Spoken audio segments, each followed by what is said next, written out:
Kinky Talks.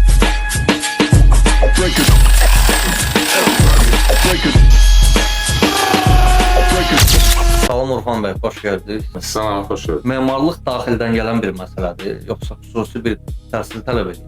Memarlıq təbii ki, bu dövrdə təhsil tələb edir. Çünki çox ixtisaslaşıb, sahələrə bölünüb, peşəkarlaşıb, texnika girib işin içərisinə.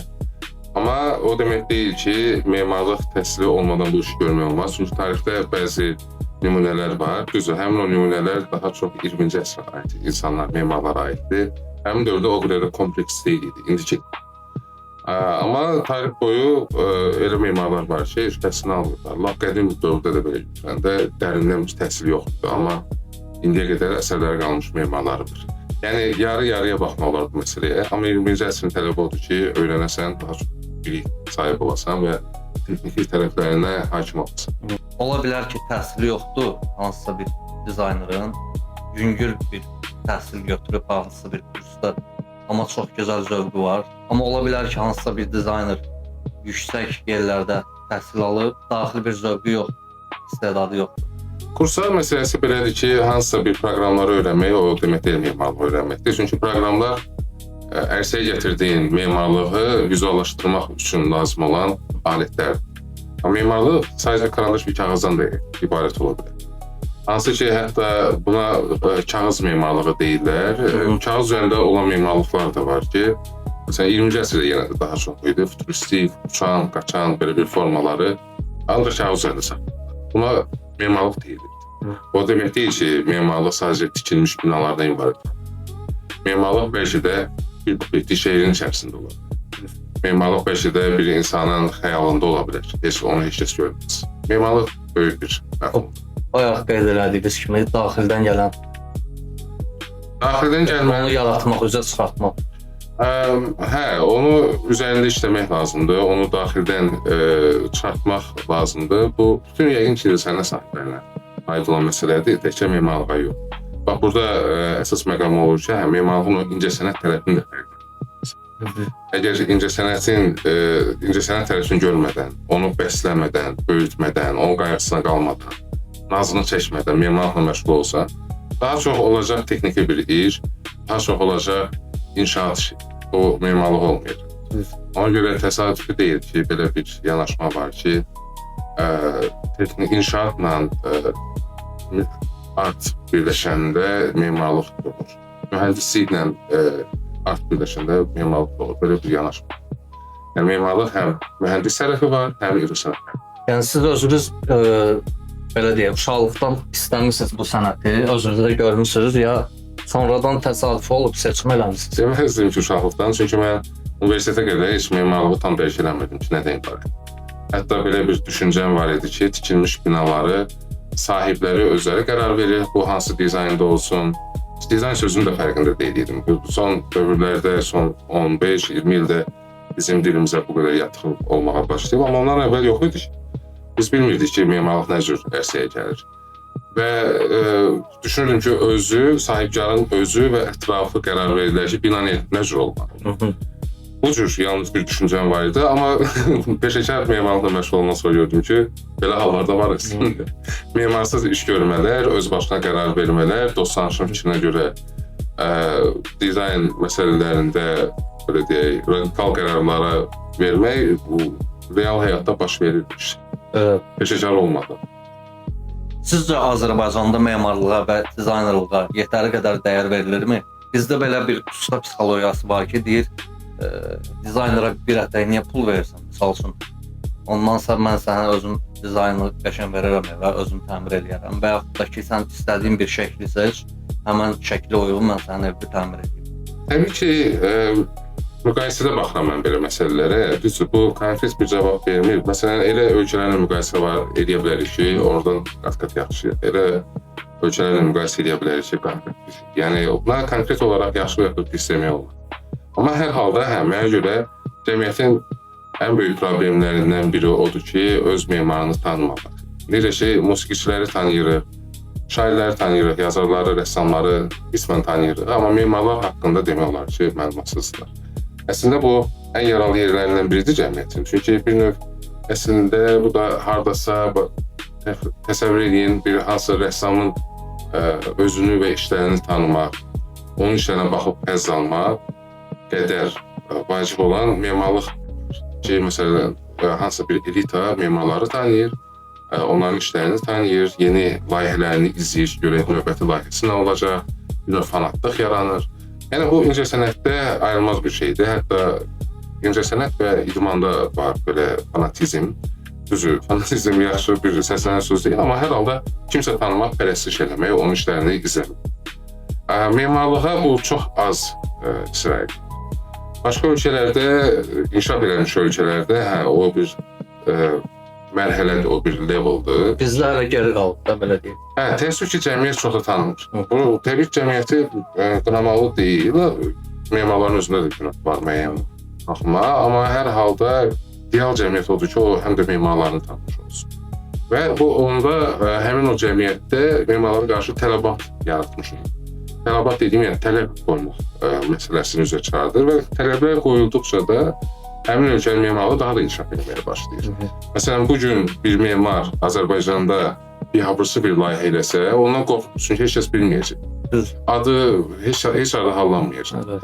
Amma bir qınaq mexanizmi olandan sonra, insanlar tanıyıb izləyəndən sonra artıq həmin memarlarda işlədikcə fikirləşəcəklər, mənim adıma ziyan ola bilər. Bu məqam. Təbii ki, istənilən yerdə alverlə məşğul olan insanlar var. Alver pis bir şey deyil, hansısa bir ticarət bir növdə. Sadəcə biraz kobud səslən alver deyəndə. Amma memarlıqda alver duran kobud bir şey, düzgün bir şey deyil. Və insanlar aldadılır, yalandan deyirlər, yalan danışırlar, inandırırlar sifarişçini ki, mən özüm də eləyə bilərəm. Ona aldanan sifarişçiyə elə o da lazımdır bir çıxır. Ona nə mübarizə aparasan? Əgər bir sifarişçini usta, darab, fəhlə yoldan çıxarda bilirsə, o memarla qarşılaşması yaxşı. Çünki burada ümumiyyətlə götürəndə o demək deyil ki, bütün binalar əsər olmalıdır, bütün binalar şah əsəri kimi işləməlidir. Yox, bəzi binalar var ki, bəzi obyektlər var ki, onlara sadəcə düzgün memarlıq lazım. O düzgün memarlıq da nədir? Əlbəttə funksional olmalıdır, vurğuladığımız kimi. O funksional olmağı da elə tikililər var ki, məsələn deyək ki, hansısa bir ambar tikiləcək, o ambarın tikintisində 3-4 dənə lazım olan standartlar var. O standartlar internetdən olar. Yəni bunu memarsız eləmək dünyanı dağıtmayacaq. Amma yaşayış evini məsəl üçün deyək ki, memarsız edirsənsə, o deməkdir ki, sən ömrünə balta çalırsan. Yəni öz həyatını təslim edirsən kimsə bu işi bilməyən adama. O da sənin özünə birbaşa təsir eləməsə də, sənin övladlarına, orada böyüyən övladlarına təsir edir. Sənin ola bilər yoldaşına münasibətinə təsir edir. Sən bütün həyatını məhv də edə bilər, sadəcə öz axarından apara da bilər. Amma memarla işləyəndə şans var ki, sənin həyatın daha da gözəlləşsin. Yəni bu bir yatırımdır, bu gələcəyə olan bir yatırımdır. Sanki bir, deyək ki, bahalı, keyfiyyətli hansısa bir avadanlığı evə alanda necə ondan hər istifadədə ləzzət alırsan. Zövq alırsan, o knopkanı basanda hiss edirsən ki, keyfiyyət var və yaxud da uzun ömürlüyü sənə həzz verir, çıxartdığı məhsulu sənə həzz verir. Bina da elə bir şey, bina da bir qurğudur və bu yaşam maşınıdır. Və sən nə qədər keyfiyyətli adama həvalə edirsənsə bunu, o qədər keyfiyyətli olur. Mən hətta düşünürəm ki, bizim iş belədir ki, memarlığın ən çətin tərəflərindən biri odur ki, məsələn, Ferrari dizayn edirsən və bunu yüzlərlə buraxa bilirsən, o qəlibdən yüzlərdən çıxarda bilirsən. Memarlıqda Ferrari səviyyəsində dizayn eləmiş olsan belə, bu bir dəfə olur. İkinci dəfə təkrarlanmır, yəni təkrarlanmamalıdır. Müəyyən faktorlar var, biraz daha geniş mövzudur, amma yəni biz bir dəfə eləyirik, bitiririk və ikinci dəfə onu təkrarlamırıq. Bu halda başa düşmək lazımdır ki, ona həmin memara verilən dəyər onun bir dəfəlik olacaq işidir. Yəni ki, bu mass product, yəni böyük kütlələr üçün ediləcək, təkrarlanacaq layihələr eləmir. Bax belədir. Yəni elə binalar var ki, Azərbaycanda 100 ildən çox yaşı var. Baxanda adam heyranlıq. Amma indi hal-hazırda elə bir binalar tikilib ki, yeni binalar, yeni tikililər var ki, 100 ildən sonraki nəsil buna baxıb fikirləşəcək ki, görün necə. Var, niyə də yoxdur? Bilirsiniz, mən bu haqda bir dəfə bir çıxışımda demişdim. İnsanlara elə gəlir ki, 100 il əvvəlki binaların hamısı gözəl idi, hamısı keyfiyyətli idi, hamısı şah əsəri idi. Amma elə deyildi. Dövr ərzində çoxlu binalar tikilir. 11% bu cür oldu. Zaman o birisləri silir. Bir də gəlib çatır ən yaxşını bilər. Ancaq biz elə gəlir ki, köhnədə olan hər şey yaxşı idi. Və bu dövrdə də yaxşılar. Və bunlar da pislər də var. Pisləri yenə tarix siləcəksiniz. Misal üçün, gələcəyə ən yaxşılar qalacaq. Yəni demək olar, sadalamaq olar bir nəsəsin ki, hansı binalar Çətin mövzu, çətin sualdır. Bunu mən ancaq gələcəyə gedib görsəm bilə bilərəm. Çünki bilmək olmur ki, cəmiyyət hansı istiqamətə gedir. Hal-hazırda bizim də daxil olduğumuz bu insanlıq hara gedir, aşağı-yuxarı təxmin etmək çətindir. Məsələn, 100 il əvvəl bəlkə də daha asan idi təxmin etmək. Amma indi daha da çətinləşib. Çünki hər sahədə ildırım sürəti ilə inkişaf gedir, dəyişmə gedir. İnkişaf yəni pozitivə doğru inkişafdan söhbət getməlidir, neqativə doğru inkişaf. Və onu təxmin eləmək ki, gələcəkdə o hansı stansiyada gedib dayanacaq, o mümkün deyil. Müştəri ilə necə? Qiymət məsələlərində nəsə problem yaşayırsınız? Yəni pul qabaqcadan alınır, yoxsa hissə-hissə alınır? Sifarişlərlə bağlı danışırıqsa, birinci işdən danışaq. Çünki mənə görə şəxsi yanaşmamda mənim üçün pul ikinci dərəcəlidir. İşimi sevdiyimə görə. Ona görə sifarişlərlə bağlı birinci baxaq sifarişlər ümumiyyətlə necədir?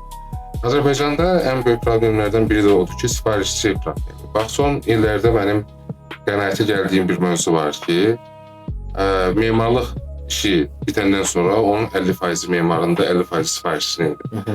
Yəni, sifarişçinin necə olması binanın aqibətinə çox təsir edir.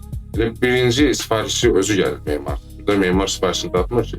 Elə bax, o birinci addımdan özünü göstərir ki, bu sifarişçi səni tanıyır, işlərini bilir və o tərzdə bir şey istəyirsə, o səviyyədə bir şey istəyirsə, artıq bu bir istiqamət. Bizə olan problemlərdən ən böyük dediyim kimi sifarişçinin tələbləri məsələsi ki, sifarişçilər tələbkar deyildir. Nə baxımdan? Məsələn, tələb eləməlidir ki, mən bura əgər məsələn, yarım milyon xərcləyirəmsə, bu ən yaxşı olur. Ən yaxşı nədir? Onu tuta bilmək üçün. Normaldır, yəni bu qınanılası bir şey deyil. Mən də başqa bir sahə ilə bağlı işə atılsam, mən də bilməyəcəyim çox şey olar. Amma bazı məsələlər var da, ən azından heç olmasa internetdən açıb, öyrənib, baxmaq, memarları tanımaq, memarlıqda yaxşı nədir, pis nədir, onu müəyyən eləmək və sonradan öz istəklərlə birləşdirib memara təqdim eləmək ki, mən bu səviyyədə belə bir şey istəyirəm. Çox hallarda məlumatsız olurlar, ona görə də bizim memar olaraq birinci işimiz bir növ təbliğat olur ki, yaxşı memarlığın təbliğatını edirik. İstiqamətləndirir sifarişçini, inandırır onu və ondan sonra istədiyimiz alınır. Əgər bu mərhələdə qopluq yaranırsa sifarişçi, heç o işi işləməyə dəyməz. Misal üçün, imkanlı müştərilər var ki, baxsın hər bir şəraiti var, evi, maşını, işi, gücü, pulu da var. Amma dizayneri də incidir, ustaları da incidir, pulu gecikdirir. Belə hallarla tez-tez mi rastlaşır? Belə hallarla əsasən yaradıcılığın ilk illərində adam rastlaşır, öyrənir və ondan sonra da artıq ona yol vermir. Çünki müştərini tanıyırsınız sonradan, baxan kimi bilirsiniz. Artıq öz həmin tanımaq olur. Çünki bu psixoloji bir işdir də, psixologiya ilə əlaqəsi olan bir işdir və insanların o psixologiyasını tutursan, bir müddətdən sonra əgər diqqətli insansansa, ilk görüşdən bilirsən ki, bu sənə nə çətinliklər yarada bilər. Və yaxud da, mən həmişə deyirəm, mənim üçün memarlıq işləmək üçün 3 əsas faktor. Mövzu uyğun olmalıdır, mənim istədiyim mövzu olmalıdır. Yəni, buradakı belə qəribə bir şey deyil, sadəcə müasir, düzgün memarlıq. İkincisi, yer düzgün olmalıdır, nə baxımdan. Adətən yer problemi olmur, amma deyək ki, hansısa bir köhnə tikilini söküb, yerində yeni bir şey elənəcəksə, həmin o tikilinin dəyərinə baxmaq və yaxud da ki, uyğun olmayan yerdə, uyğun olmayan bir şey istəniləndə bu faktorda özünü göstərir ki, qəbul edib bilərəm. Üçüncü, ən vacib də o ki, sifarişçinin özü. Sifarişçi ilə əgər o bağ yaranmadısa, ondan işləməyə dəyir. Çünki sonunda bir nəticə alır.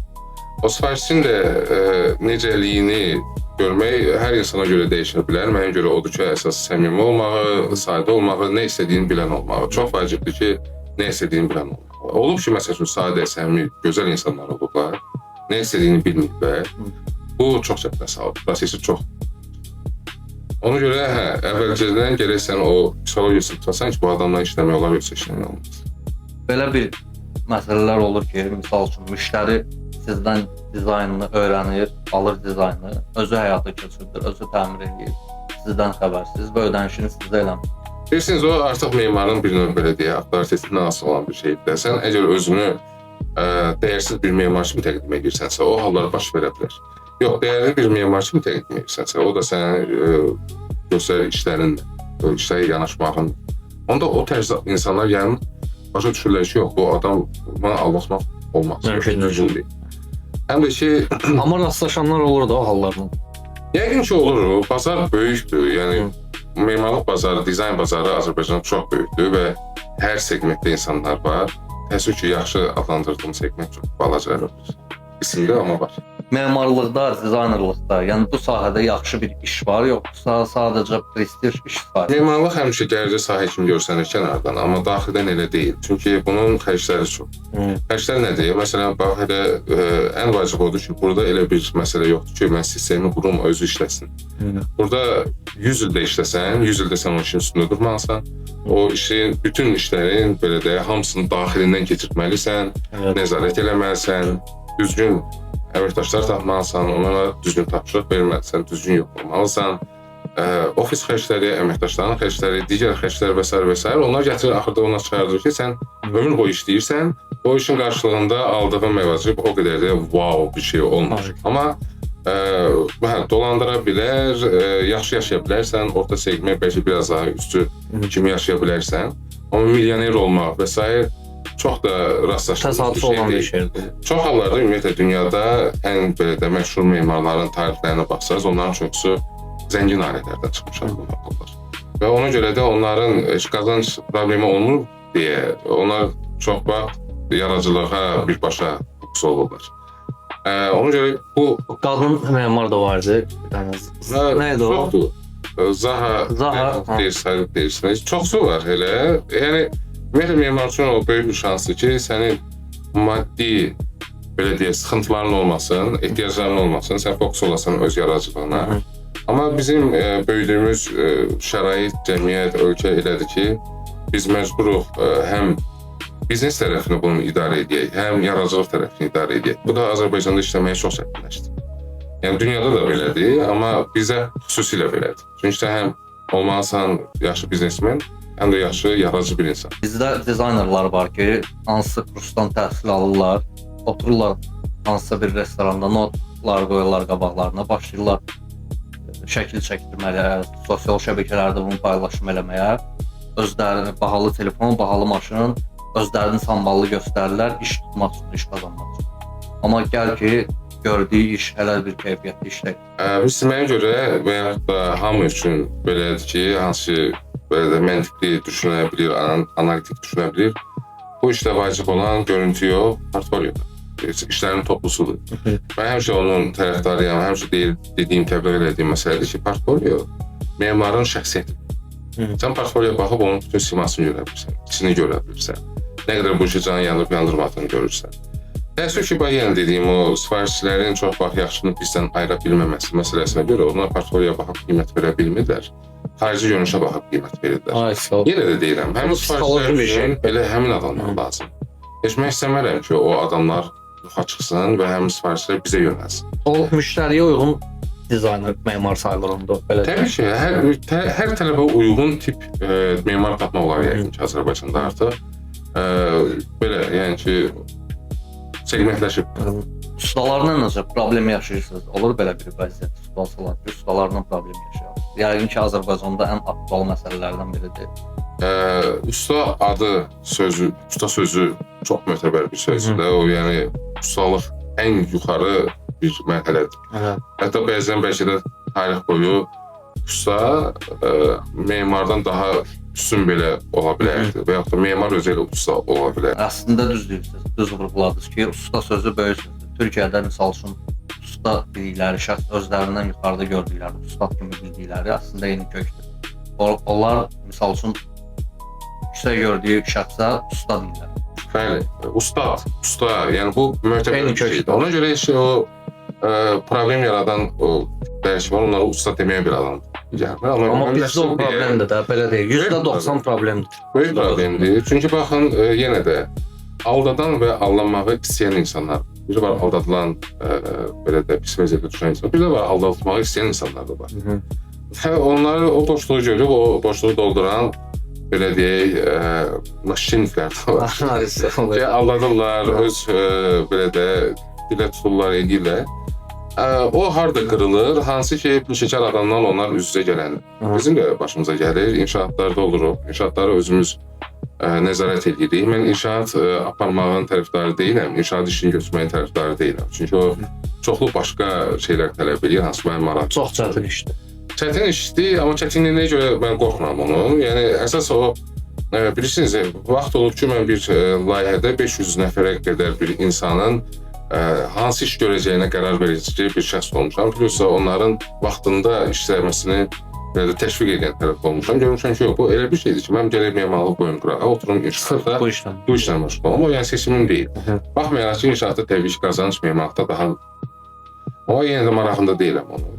Və bu, belə hallar olur ki, elə özünü gözə soxan, amma heç nə bilməyən tiplər gəlirlər, sənin memarlığına müdaxilə eləməyə başlayırlar, orada artıq qırğın başlayır. Məsələn, həmin o hallar nə vaxt baş verir? Çox vaxt sifarişli tələb da prorab gətirdiyi ustadan minimum xərclə razılaşdığı hallarda bunlar çox baş verir. Yəni, işin düzgün tərəfi odur ki, idealda belə olardı ki, layihə var və hansı inşaat şirkəti bu işlə məşğul olur. Amma inşaat şirkəti ilə işləmək bahadır.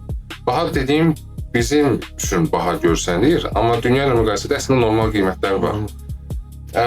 Onun da minusları var ki, o inşaat şirkətləri də çox bax aldadırlar, keyfiyyətsiz edirlər işləri, amma idealda odur ki, işçi tutulmalıdır və sən sifarişçi olaraq və yaxud da inşaatçı olaraq birbaşa onunla kontaktda olmayıb, onun üstü ilə kontaktda olub bilərsən.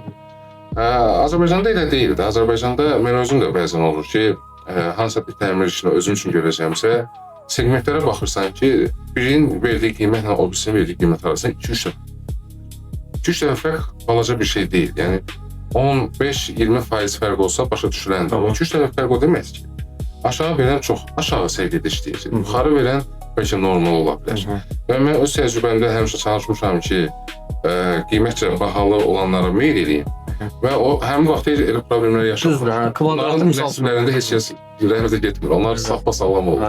Yəni o puldan çəkinmək lazım. Bəli, insanlar anlamalıdırlar ki, tikintidir, təmirdir, bahalı bir şey.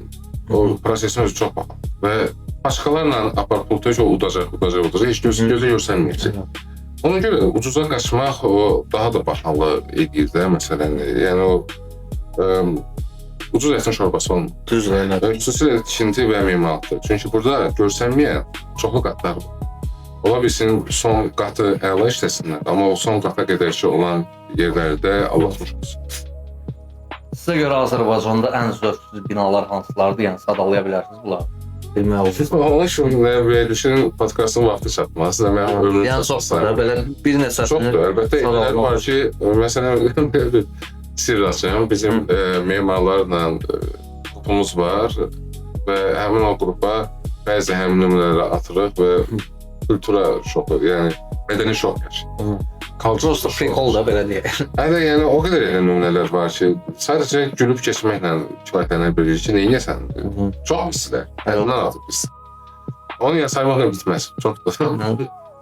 Prosta sağlamaq ehtiyac adamı belə.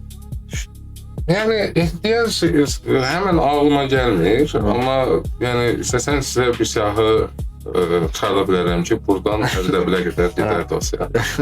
Aydındır. Demək olar ki, %99-u... Təəssüf ki, belədir. Bax, yenə də, mənim bir çıxışım var idi, YouTube-da da var, onu insana tapıb qulaq arxitektonika adlanır bu adı.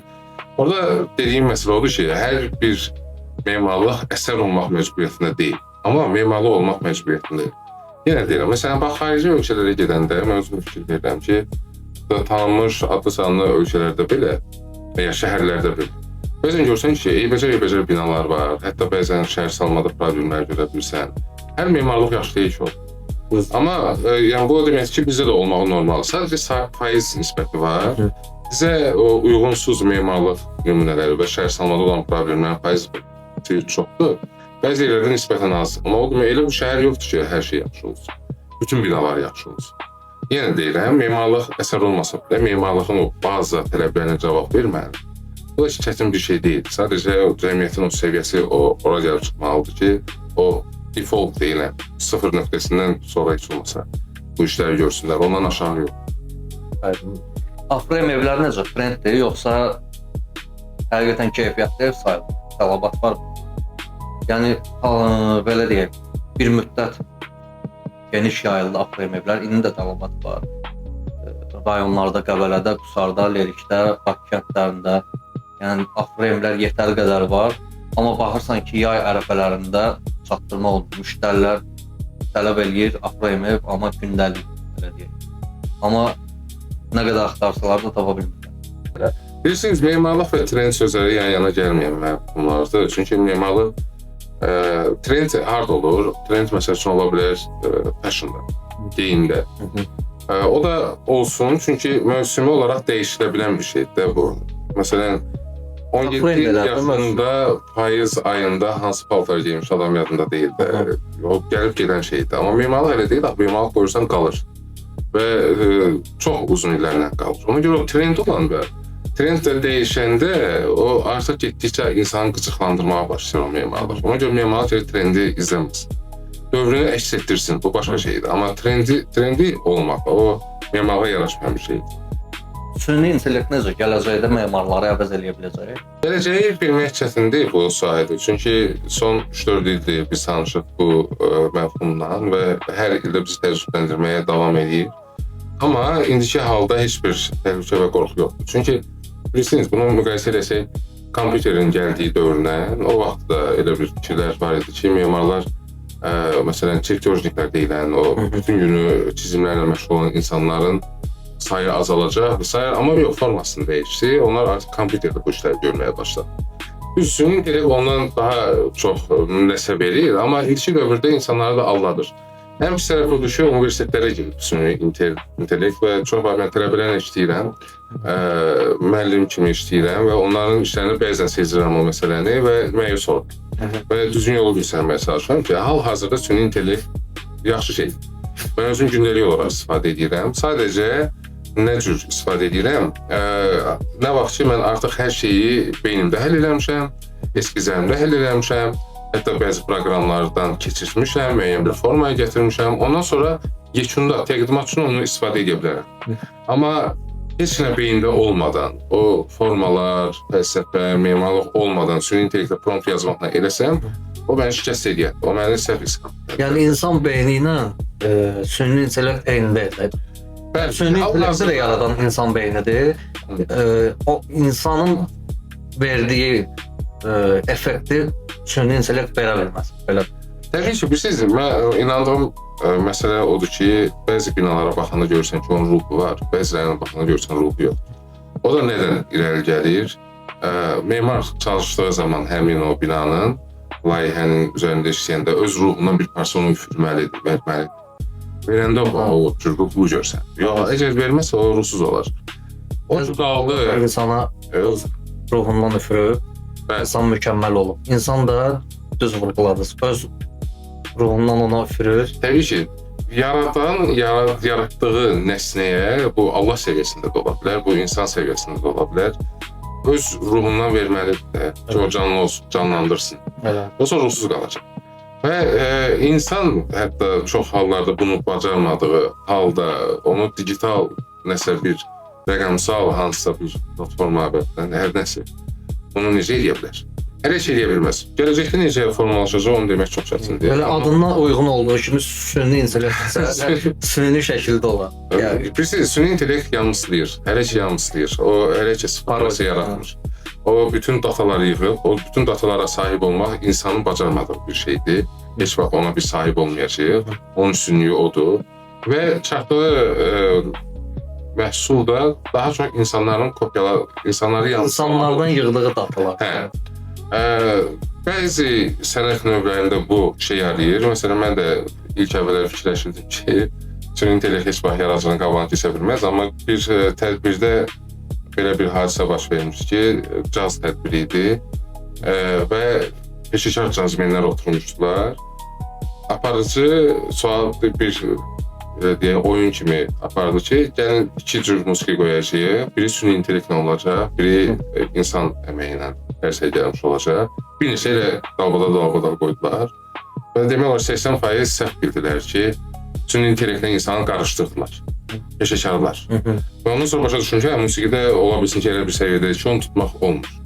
Memarlıqda da bəzi hallarda çox realistik olur və yaxud da elə bir formada olur ki, artıq vaxt alır ki, onu başa düşəsən ki, bu süni intellekt yoxsa yox. Ona görə, məsələn, mən özüm digital illüstrasiya ilə məşğul idim hobbi kimi. Amma Midjourney ilk çıxan vaxtlar çəkmək istədiyim kompozisiyanın promptunu yazdım. Başa düşdüm ki, məndən daha yaxşı nəticə verdi. Ondan sonra o hobbindən əl çəkisi oldu. Həvəsim qalmadı artıq. Bəzi şeyləri insandan alır, insanın hobbilərini əlindən ala bilər. Və ya da bəzi sənətlərdə bəzi şeylər alınıb bilər. Məsələn, kod yazmağı artıq alıb əlinə. Amma memarlıq o deyil axı. Memarlıqda kompleks işdir. Memarlıq bütün şəhərdən başlayır. Sonradan bax bu masanın o milimetrik döngəsinə qədər enir. Yəni şəhər miqyasından millimetrə qədər gedir gəlir. Yəni ki o Sıfırdan 100-ə qədər. Yenə dataları versən və düzgün formada öyrətmiş olsan o süni intellekt yəni nəticə verə bilər. Amma yenə də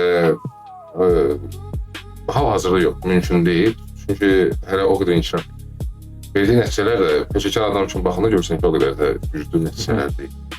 10 ildən sonra Bakını necə görürsünüz? Misal üçün belə bir fikir yayılıb ki, Bakı bir neçə il sonra yeni Dubaydır. Yəni Dubaya həqiqətən çata bilər Bakı yoxsa?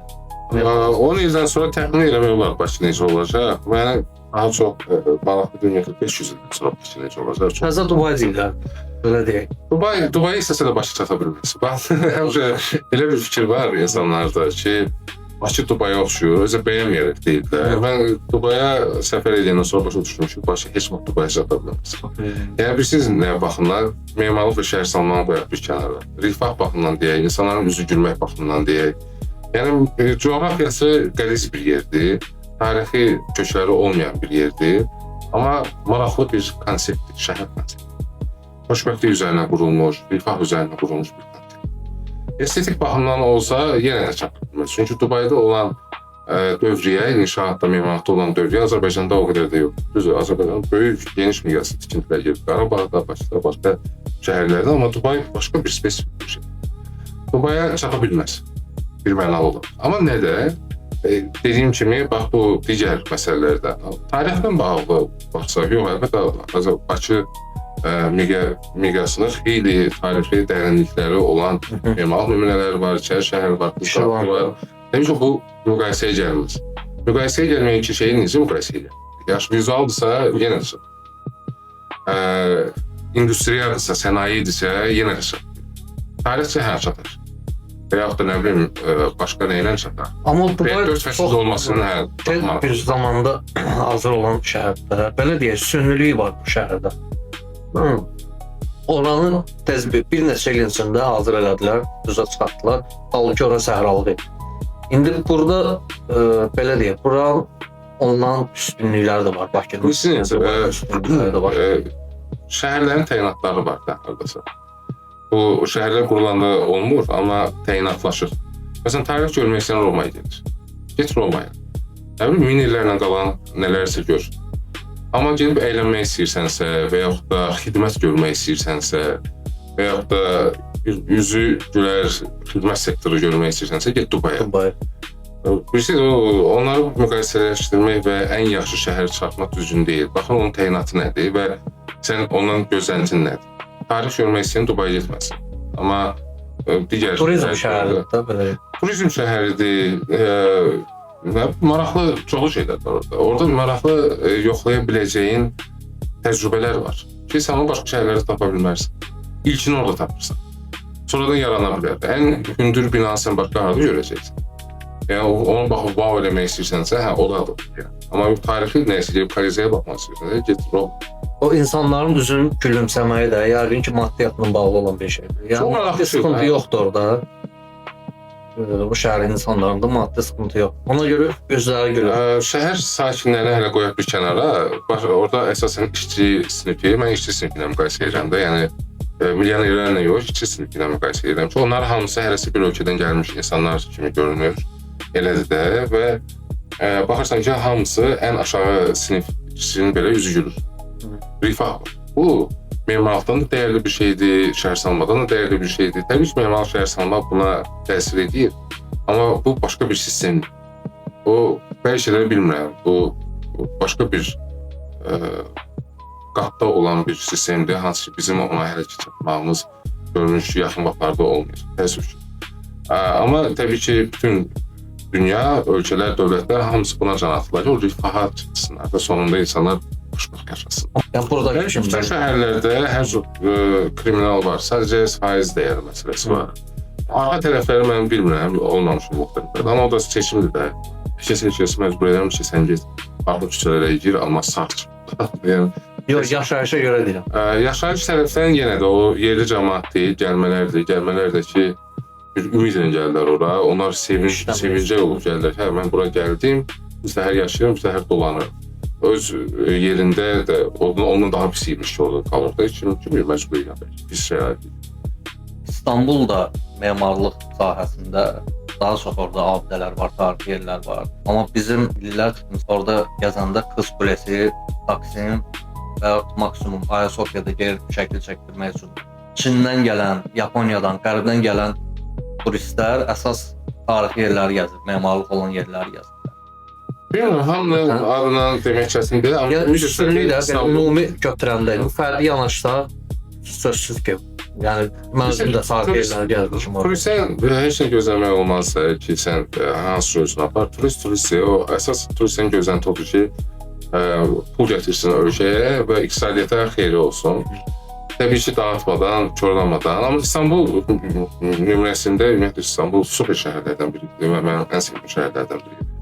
İstanbulda hər şey, İstanbulda nə istədin tapa bilirsən. Miqyas böyükdür, bilirsiniz. Orada daha çox önəm verilir və memarlığa nəinki Azərbaycan. Bilirsiniz, miqyas çox şeydir. Məsələn, 80-90 milyonluq Türkiyəni götürsək, oradan harasa 20-30 nəfər çox yaxşı memarın adını sadalamaq olur.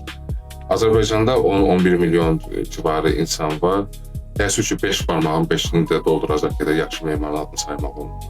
Yəni, həcm böyüdükcə, əlbəttə, yaşlılar da çıxmağa başlayır. Məsələn, IT sahəsində görə Hindistanlılar bir nömrə kimi qəbul olunur, amma Hindistanlılar böyük bir nüfusdur. Onların hamısı IT işi deyil ki.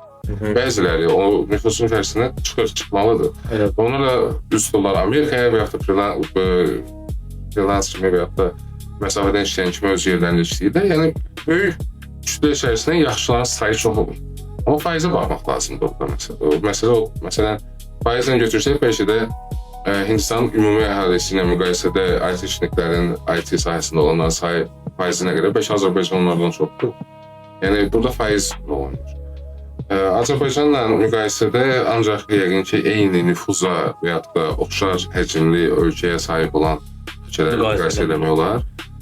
Onlar da ki, Avropada bir neçə ölkələr var ki, biz onların çox var. Başqa dünya ölkələri, bəzilərində çox biz ortalarda bir yer.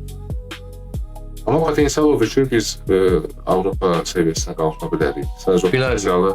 Ümid eləyək ki, qalxa bilərik. Ümid eləyəkdən də başqa iş görək. Hərəkət eləmək lazım. Həm ümid, həm hərəkət. Bilirsiniz, cəmiyyətin xeyrinə nələrsə işlər görmək lazımdır. Xoşbəxtlikdən mənim elə bir şansım olub ki, nə vaxtsa bloq yazmışam, necəsə xeyrim deyil. İndi demək olar ki, çox simvolik gəlir qarşılığında müəllimlik edirəm. Universitetdə yenə də içim rahat ona görə ki, cəmiyyətə nəsə edə bilir. Hər ki, bu fikir çoxluqda olsun. Və belə az insanlar öz qeyrlərini cəmiyyətə qatırsa, o da inkişaf edəcək, söyləyəcək. Son olaraq sizə 4 sual verək. Modern yoxsa klassik? Əlbəttə ki, modern əslində bir üslub kimi sayılır. Tarixçilər, sənətşünaslar buna üslub kimi verirlər. 20-ci əsrin əvvəllərində olan modernizm var idi. Amma ümumi götürsək, müasir mənalı deyirsinizsə, modern binalar əlbəttə ki, həmişə müasir və hətta həmişə gələcək. Yəni, belə bir yanaşma var ki, memarlıqda. Əgər sən gələcəyə fokuslanıb bir gün üçün işləmirsənsə, inkişafa aparmayacaqsan öz sahəni. Klasika artıq o dövrü bitmiş, köhnə bir şeydir. Yəni, bunu klasika indi işləyir deyə o demək deyil ki, müasirlə müqayisəyə gələ bilər. Yaxşı, klasika demək deyə antik yoxsa modern. Əlbəttə modern. Antik ki, Zeus məbədində yaşamaq istəyir və yaxud da orada hansı bir tədbir eləmək istəyir. İndi müasir dövrdür, müasir texnologiya var və memarlıq müasir olmur. Şıx fasad binalar yoxsa təbii materiallardan olan tikililər? Baxır yerinə görə, baxır tapşırığa, layihə tapşırığı nəyə tələb edir? O layihənin yeri nəyə tələb edir? Ətraf nəyə tələb edir? Dövr nəyə tələb edir? Çox ucuz. Konkret cavab yox. Funksiya yoxsa estetika? Əlbəttə funksiya birinci, estetika ikinci. Bunlardan birini seçib o birisini çıxartmaq olmaz. İkisi də vacibdir, amma birinci növbədə funksiyadan başlayır. Çünki işin özü də birinci funksiyadan başlayır. Memarlıq işləyəndə birinci funksiyanı qururuq, sonradan onun estetikasına baxmağa çalışırıq ki, onlar ikisi bir-birindən tutuşsunlar. Estetika ilə başlasa, funksiyaya keçsək o alınmır, yəni arıcılıq pozulmuş olur. Minimalizm yoxsa zəngin dizayn? Yenə də bu məsələlər hepsi kontekstə Yəni yerə görə dəyişir. Bu kontekstə görə cavab verəsi məsələ. Kontekst deyəndə ətraf nəyi tələb edir? Sifarişçinin tələbləri nədir? Büdcəsi nədir? Vaxtı nədir? Nə bilim bu faktorlar hamısı bu məsələlərə gətirib cavab. Təşəkkür edirik gəldiniz verilişimizə. Dəvətimizi qəbul elədiniz. Çox sağ olun dəvətə görə. Minnətdarıq sizə. Sizin də bu yeni başlayan podkastı uğurlar olsun. Təşəkkür Ümid edirəm çoxlu peşəkarlar çağırarsınız. Bizə baxıb öyrənər deyil insanlar, baxıb öyrənər. Çox sağ olun. Sizə uğurlar. Çox sağ olun.